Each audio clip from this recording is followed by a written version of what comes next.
श्री नृसिंहाय नमो नमः। लीला कथा का बहुत महत्व होता है। जब श्री प्रहलाद श्री हरि के शरणापन्न हुए थे, वह अधिक से अधिक इनकी लीलाओं को सुनना चाहता है, क्योंकि श्रवण करने से भी मन में स्थिरता आ जाती है, क्योंकि भक्ति भाव तीव्रतर होता है। जहाँ भक्ति है वहीं मुक्ति है। इसलिए भक्ति भाव को बढ़ाने के लिए प्रहलाद जी यही चाहते हैं कि हम श्रीमन नारायण के लीलाओं को सुने जाने। आइए देखिए किस भाव से उसने लिखा है। सोहं प्रियस्य सुहृदा, सोहं प्रियस्य सुहृदा, सोहं प्रियस्य सुहृदा,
अर्थ में आएंगे।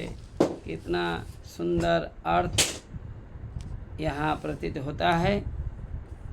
हे नृसिंह, जो कि नरसिंह अवतारी है, नर जैसे देखने के लिए है और शेंग का शरीर है, क्योंकि अद्भुत शरीर न होने पर कैसे वो राक्षस को मारेंगे, इसलिए नरसिंह रूप में आए हैं। फिर आप सबके प्रिय हो। तो सिंह किसका प्रिय नहीं है, सबके प्रिय हैं। सुहृद समान हृदय वाले लोग जो होते हैं, जो भक्ति भाव से डुबडुब हुए हैं, मग्न हुए हैं, डूबे हुए हैं और श्रेष्ठ देवता रूपे हैं आप सुहृद एवं श्रेष्ठ देवता रूप हैं। अर्थात जो भक्त जिसे भावना से पुकारता है आप उसे समझ लेते हैं और आपके दास भाव को प्राप्त होकर मैं, अर्थात प्रहलाद चाहते हैं कि मैं आपका दास बनूं। दास, जब तक दास मतलब भक्त भाव नहीं होगा, समर्पण भाव नहीं होगा, तब हमें परमात्मा की अनुभूति नहीं होगी। आपके चरण युगल में निवास करने वाले, मैं आपके चरणों में शरणापन्न होने जा रहा हूँ। शरणापन्न तो है ही हूँ और मैं चाहता हूँ आपकी कृपा।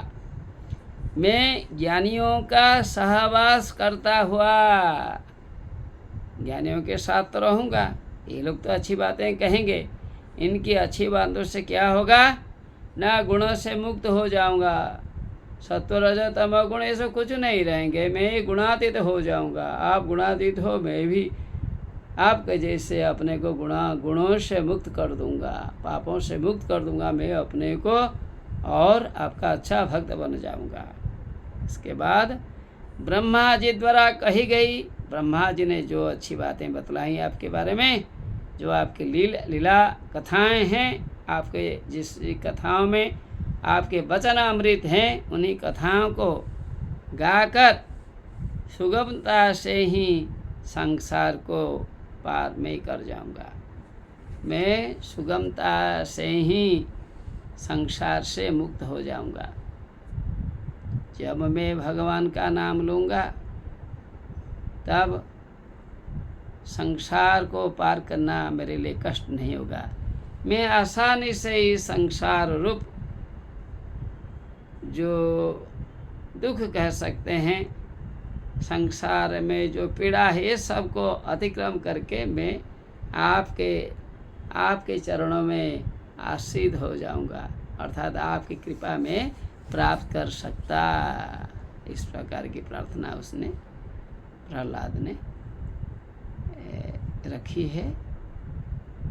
भगवान सबका कल्याण करे, इसी भावना के साथ मैं रहता हूँ। नमो नमः।